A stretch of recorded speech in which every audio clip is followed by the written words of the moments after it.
Continuamos hoy nuestro estudio en el libro de Números y llegamos al capítulo 31. En este capítulo encontramos el juicio de Madián. Recuerde que estamos tratando las cosas que tienen que ver con una nueva generación del pueblo israelita, una generación que ha caminado a través del desierto. Muchos eran apenas pequeñuelos cuando principiaron la caminata de 40 años. Algunos eran estudiantes de la escuela primaria, otros liceístas o de bachillerato, y algunos ni aún habían nacido cuando comenzaron la marcha por el desierto. Dios había estado preparando a esta nueva generación para su entrada en la tierra prometida. Y ahora tienen este encuentro con el pueblo madianita.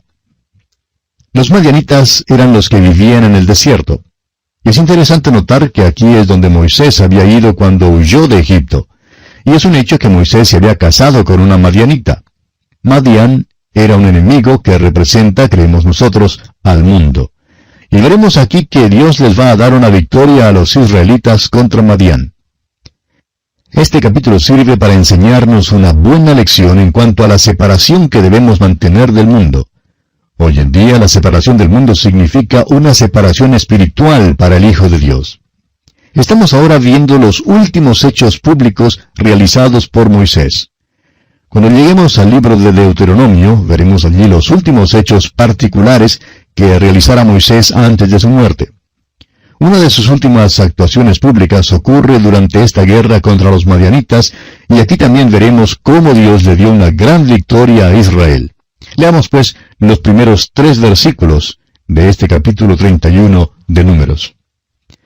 Jehová habló a Moisés diciendo, Haz la venganza de los hijos de Israel contra los madianitas, después serás recogido a tu pueblo. Entonces Moisés habló al pueblo diciendo, Armaos algunos de vosotros para la guerra, y vayan contra Madián, y hagan la venganza de Jehová en Madián. Madián ya había guerreado contra el pueblo de Dios en el desierto. Ahora Dios manda a Moisés a salir a luchar contra los madianitas. Dios se va a vengar y los israelitas van a tratarles duro. Pasemos ahora hasta el versículo 6 de este capítulo 31 de Números. Y Moisés los envió a la guerra, 1000 de cada tribu envió. Y Finehés, hijo del sacerdote Eleazar, fue a la guerra con los vasos del santuario y con las trompetas en su mano para tocar. Moisés envió a 12,000 hombres a salir a la guerra. Había 1000 hombres de cada tribu. Según las instrucciones recibidas, debían llevar los vasos del santuario y los muebles del tabernáculo, y por tanto, esto indica que esta era una guerra espiritual. Continuemos con los versículos 7 y 8. Y pelearon contra Madián, como Jehová lo mandó a Moisés, y mataron a todo varón.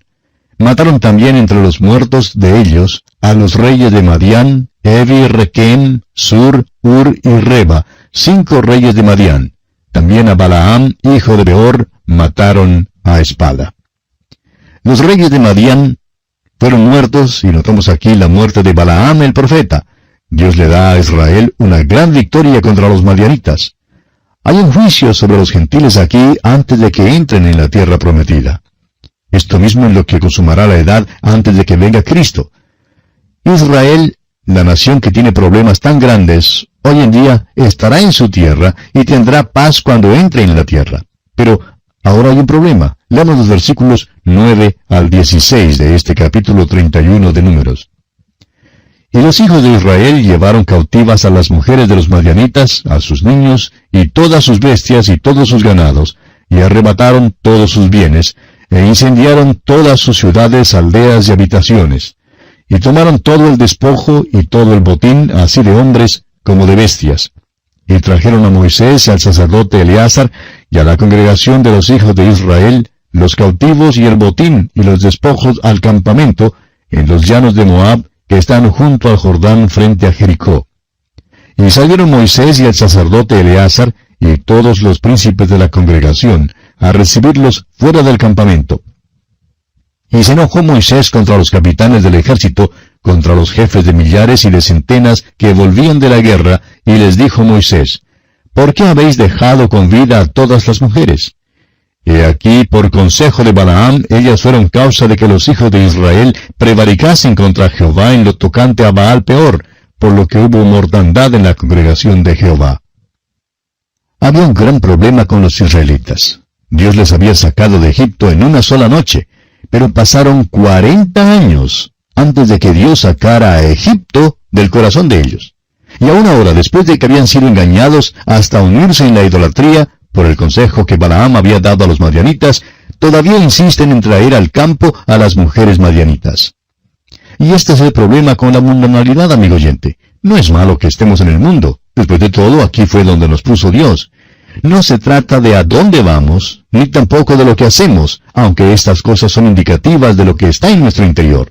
El problema surge si el mundo está en nosotros, en nuestros corazones y en nuestras vidas. La lección importante de este capítulo es que se requiere del creyente en Cristo la separación espiritual del mundo. ¿Dónde está usted caminando, amigo oyente? ¿Anda en la luz? ¿Está usted leyendo la palabra de Dios? ¿Tiene comunión con Cristo? Eso es lo importante para el Hijo de Dios. A Israel solo le fue permitido quedarse con las mujeres vírgenes. Se les ordenó que se purificaran y apartaran un tributo grande del botín para el Señor. Dios les dio tal victoria que, según el versículo 49, Israel no perdió ni un solo hombre. Es muy importante que aprendamos la separación que Dios demanda. Todo el botín tenía que ser purificado por fuego y por agua, y mediante la separación de un tributo para el Señor.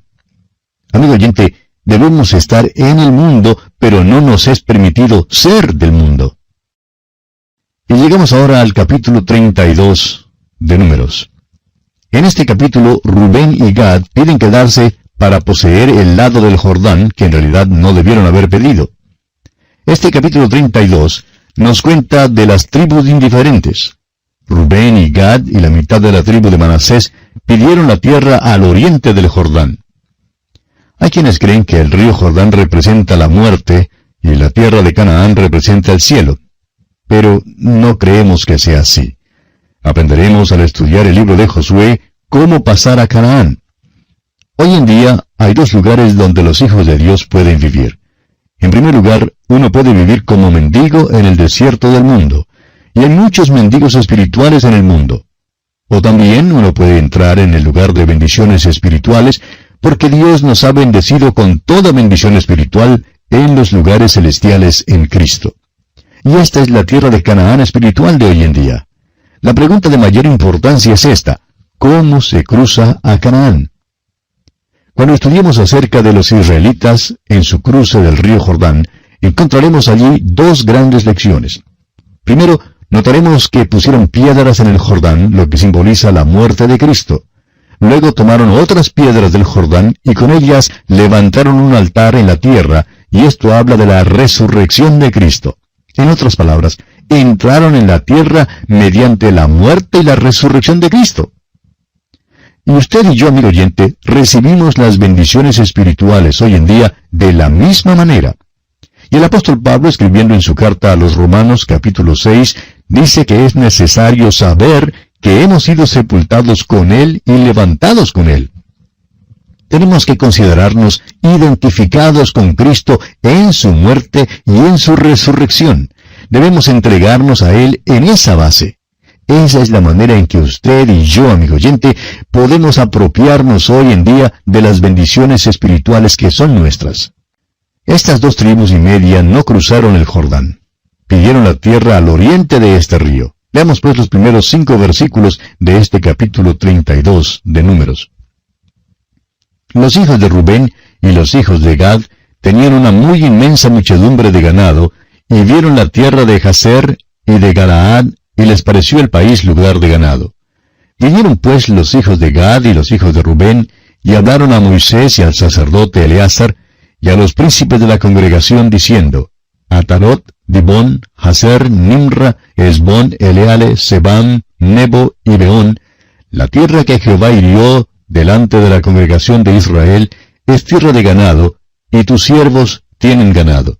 Por tanto, dijeron: si hallamos gracia en tus ojos, dese esta tierra a tus siervos en heredad, y no nos hagas pasar el Jordán.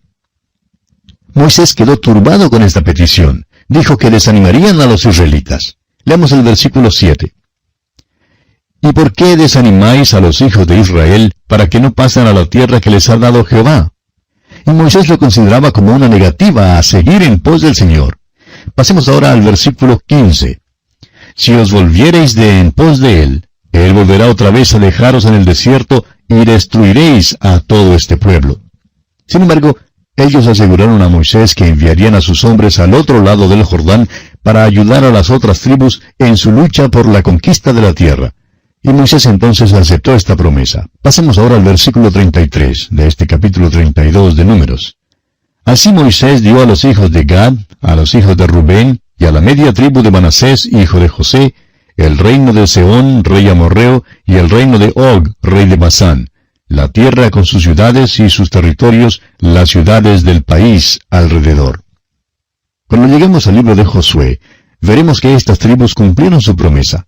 Y ante esto, uno quizás se pregunte, bueno, ¿y qué había de malo entonces al vivir al oriente del río Jordán?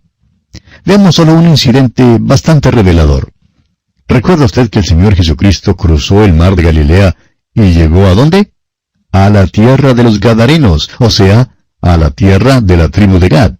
Esta gente, recuerda usted, prefirió los cerdos inmundos antes que la liberación espiritual que Cristo ofrecía. Cuando los israelitas cruzaron el río, se constituyeron en ciudadanos de Palestina.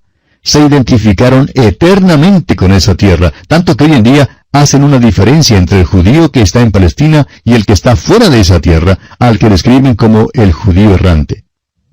Asimismo, amigo oyente, cuando usted vino a Cristo y le aceptó como su Salvador, la muerte de Cristo llegó a ser la muerte suya, y la resurrección de Cristo la resurrección suya.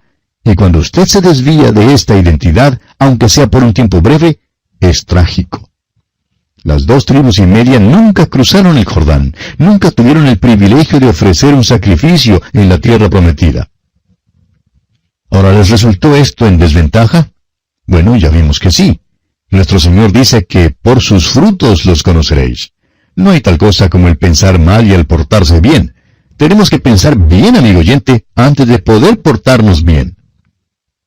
Deseamos ahora dirigir su atención a un versículo que muchas veces hoy en día es mal entendido y mal interpretado.